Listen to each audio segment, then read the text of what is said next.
It's another Gather Up, Gotchard. We're in episode 9, and hey, boy howdy, is this series in a pretty good swing. They're doing a lot of interesting things. I'm digging it.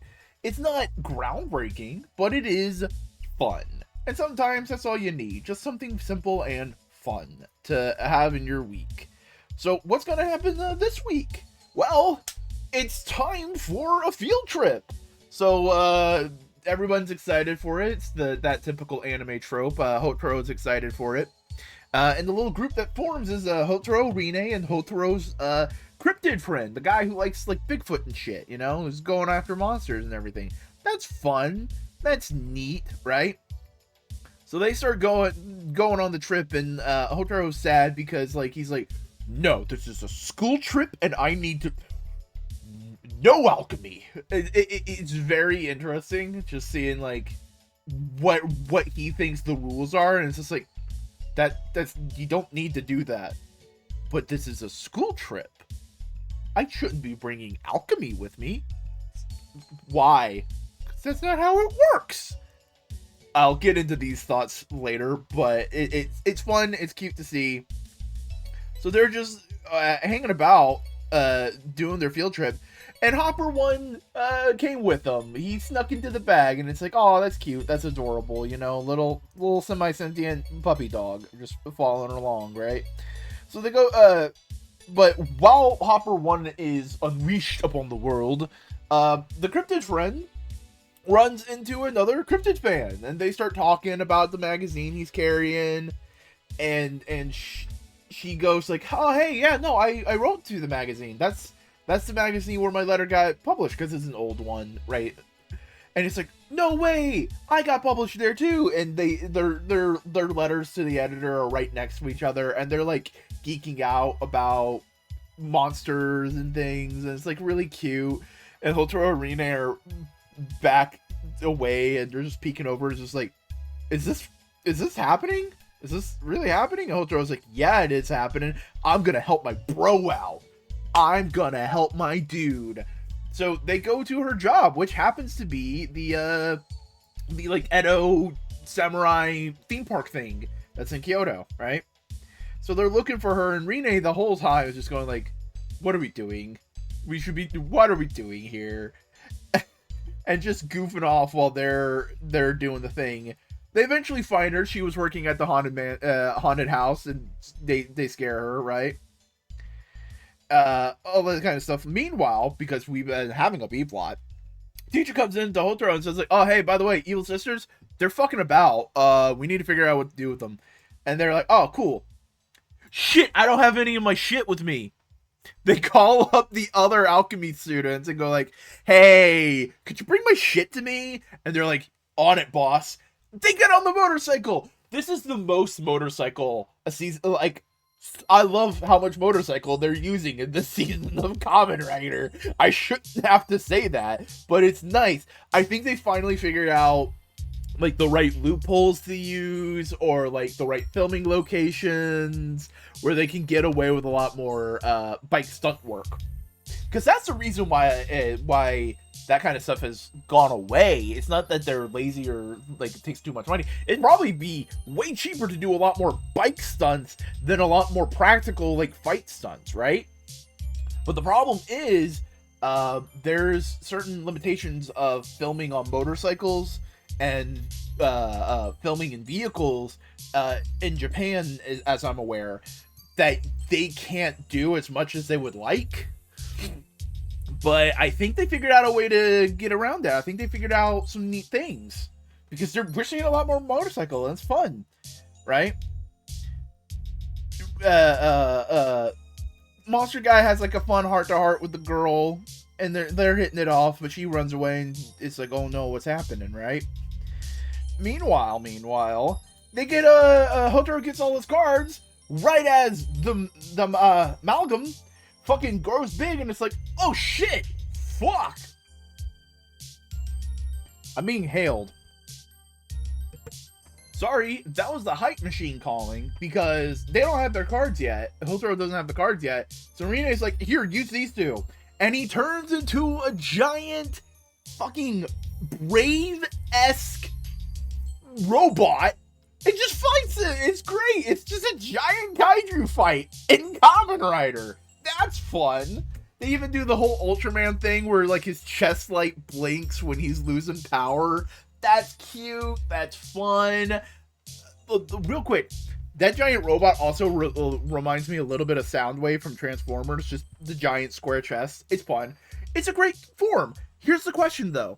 Is that a rider form? Because it is humanoid and he's able to fight and function like a human. Or is that a PNG form? A wild form, as it's officially called? I can't decide. I think it's the human form. I think this is a weirdo human form, you know? But they fight. It's fun. We see it. We see the fight from a variety of famous locations in Kyoto. That's cute. And earlier, the girl that the monster friend has been chatting up had to go away. She got a call. She got a text or something. And he's chasing her. It's like, something's weird going on. And he sees one of the people from the B plot happening. And like, oh shit. Is she really in love with this man? Probably not. Because he also got broken out of a jail car. We then have the, like, I wouldn't say the final of the battle, but like a big part of the battle where Final Blast knocks everything down. Losing power. He transforms into regular Gotchard and starts to kick some ass. But the episode ends right after that. And meanwhile, in the B plot, we got some more exploration of what's going on in like the major plot stuff. As Valverad's kind of doing some investigation, he runs back into one of the three sisters, and we have some interesting like implication lore-wise of like, okay, so their amalgam forms can use more than one Kimi, and it's very similar to how Valverad does. Is Valverad based on the amalgam technique of like making monsters? Is Valverad's like just a I bounced my mute button. Jesus. Is Valverad basically a modified version of the amalgams, right? That kind of stuff. And I think that's interesting. There's implications there that could be made. We get some more exploration, that kind of stuff. And the evil sisters talk more about their plans of like, oh, we have all our, nothing has fundamentally failed. It just hasn't worked quite the way we wanted it to, but we're still accomplishing our goal. Ha ha ha, we're nefarious. Right, it's all kinds of fun. As the third sister, the one with the ponytail. That's the best way I can think about it. It's like the little one, the cheeky one, and the one with the ponytail. The one with the ponytail is in Kyoto because she used to say, yo, what if we made monsters away from Gotchard, right? So he can't stop them. Oh, wait a second, he's here on a field trip? Fuck me. It's like, that's fun. That's a neat idea. She breaks two prisoners out of a prison transfer and gives them some powers to do all that kind of stuff. And yeah, they just start fucking about. And that's when they attack. And it's all kinds of cool. And the teacher sees the ponytail sister and he's like, oh, hey, I'm gonna fight you. He doesn't succeed. And, you know, Gotchard has to be the hero, the big damn hero, and do the stuff, right? And yeah, we have a lot of things happening, a lot of implications, a lot of moving parts, and this was a really fun episode. I really loved the field trip vibes. It's just fun, classic anime-y kind of like slice of life bullshit, but it's fun. And genuinely, the relationship between Hotaro and Rine, it's just a very fun friendship. It's really good. And in fact, it's made me think, like, because of the way the characters act and just my own experiences, it's giving very, like, ADHD and autism friend vibes of, like, two people, like, one, like, very outgoing, very scattered, very hyper-focused, very that kind of person with Hotaro with ADHD, and kind of, I wouldn't say closed off, but just like different emotional spectrum, uh, uh, overstimulated, easy, very calm, very like calculate. I wouldn't say calculate. You know what I'm saying? Like Renee is giving some autistic vibes, and Hojiro gives off some ADHD vibes. Whether you want to ascribe to that or not, it's up to you. But I like reading through that as characters, especially given the fact that a lot of the show seems to be dealing with empathy, and having two people who are neurodivergent and deal with empathy in completely different ways than most people, I think is really cool and really interesting, you know? It's fun to see the Edo theme park again. We've seen it a couple times in a variety of places, but it's fun to see. I loved the giant fucking fight. It was cute.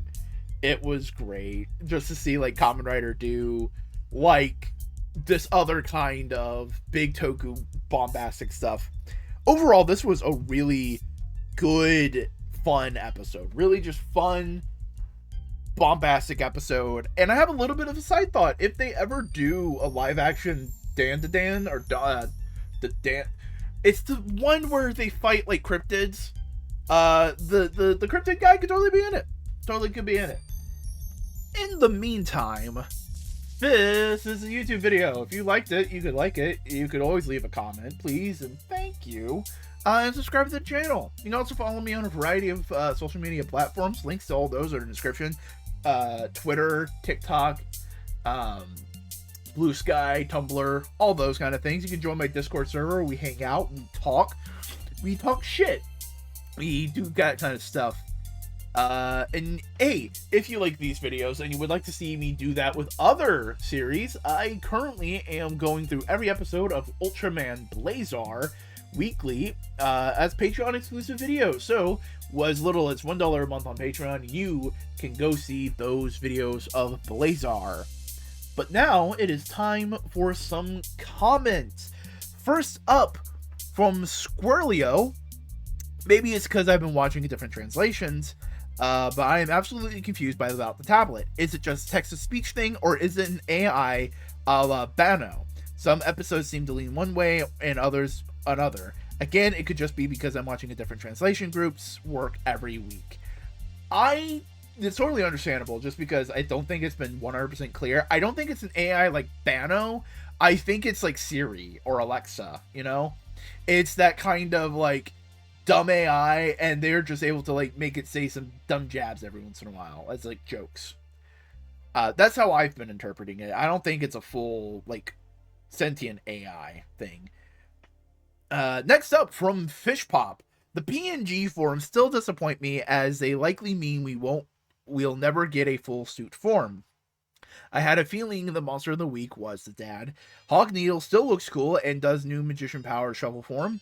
Interesting how there's only 4 card sets we know of: orange insect, purple vehicle, blue job, and green plant, yet the base has displays for 10 sets. So what are the others? Episode 1 showed all the cards, but most of the upper half are blank.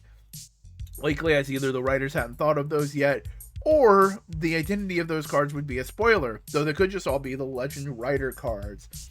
And yeah, it's not optimal not getting all the forms, but I totally understand wanting to focus on like a few good important ones.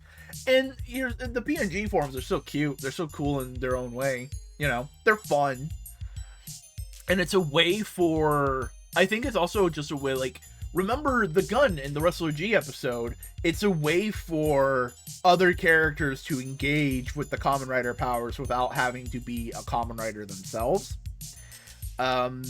Maybe the later other cards could be like upgrade forms, like, you know, the mid-season upgrade, the post, like the last upgrade, all that kind of stuff. And I don't know how, like, do the writers get to say how much they dictate the toys, or is it like the toy designers come up with a thing and come up with a variety of things and go like, all right, now fill in the details for the story that makes sense for you. All right, cool, here we go. You know, I hope it's more partnerish than that, you know, like they work together.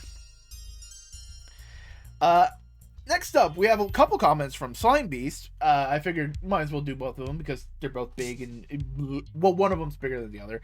I like today's episode, I think. Also glad Dokuri Shovel debuted today. I also had a random cassette beast thought related to O's, but that's neither here nor there. It's fine. It's cool. Things happen.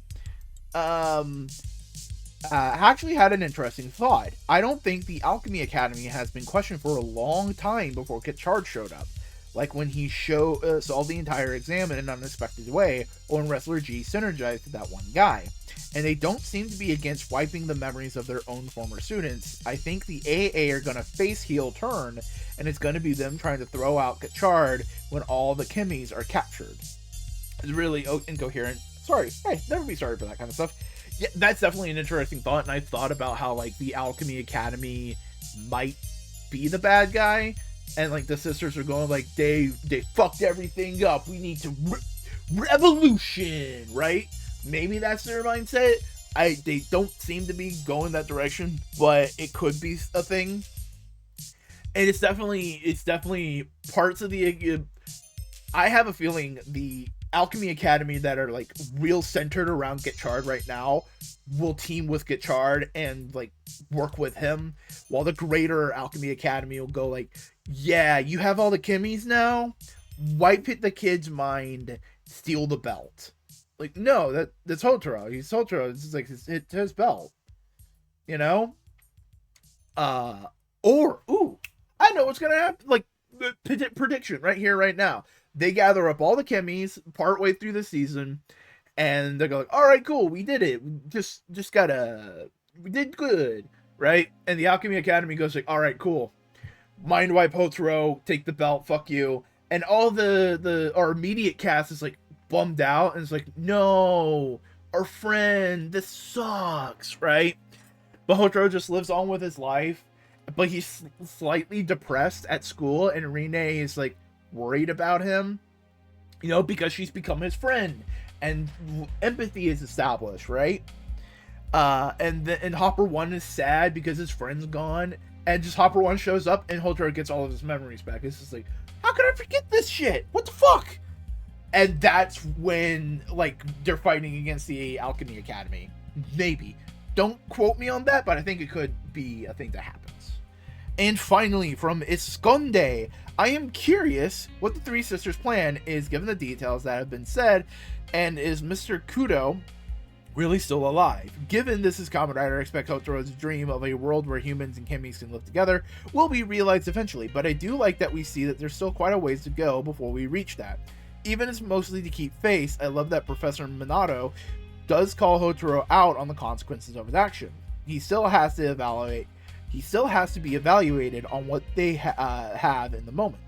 Also seconding that I hope we see more of Hotaro learning alchemy without the belt. It was nice that the memory wipe only dealt with the Kimi-specific memories, and Riku still remembers Hotaro and their game. I also like that both Rine and Spanner have a member of the three sisters that is being set up as their rival. What's funny to see Spanner say his checkmate finisher line only for Lachesis. Okay, that's her name, Lachesis. To teleport away. Hawk Needle's wild form was awesome for the bird too. Yeah. Okay. I'm loving how we know the sisters have a plan. Everything is making sense for them having a plan. We just don't know what it is. And again, as I said a couple times, I love how they're towing the line between them being bad guys who know exactly what they're doing and kid show bad guys who have to lose every week, right? Like, they're towing the line great with that. Yeah, and the whole treatment of civilians is kind of reminding me of, like, Men in Black, the whole like mind wipe stuff and keep them safe and all that jazz. And I think it's cool to see how people of the academy are like reacting to his dream of like the teachers like bemused and it's like, you know what, maybe that could work. And the students are just like, yeah, no, we're your friend. We fucking agree with you, bro. And Valverad's like, you fucking idiot. You know, it's all that kind of stuff, especially with Hotaro able to get results, right? Three sisters, three heroes, there's something there. I don't know if we would say Hotaro's rival is the ponytail one, but maybe his is the whole group kind of thing, and we don't know yet, and there could be something there. But I do think it's interesting that, like, Rene, who's, like, the planner, gets someone who is conducting the plan, and Spanner is basically dealing with a woman who puts on a fake face while he is very upfront about his emotions and everything. I think that's fun. Really adds to his annoyance. And yeah. What was something else I was gonna say? I don't know. It's okay though. That's it for this episode of Gather Up Gotchard. I hope you enjoyed it, and I hope you enjoyed Kamen Rider Gotchard. Remember, hey, like, comment, subscribe, do all the things. And until next time, play card games, I guess. Thank you all my Patreon supporters, but a big thank you to Scott Firestein, one of the baddest dudes.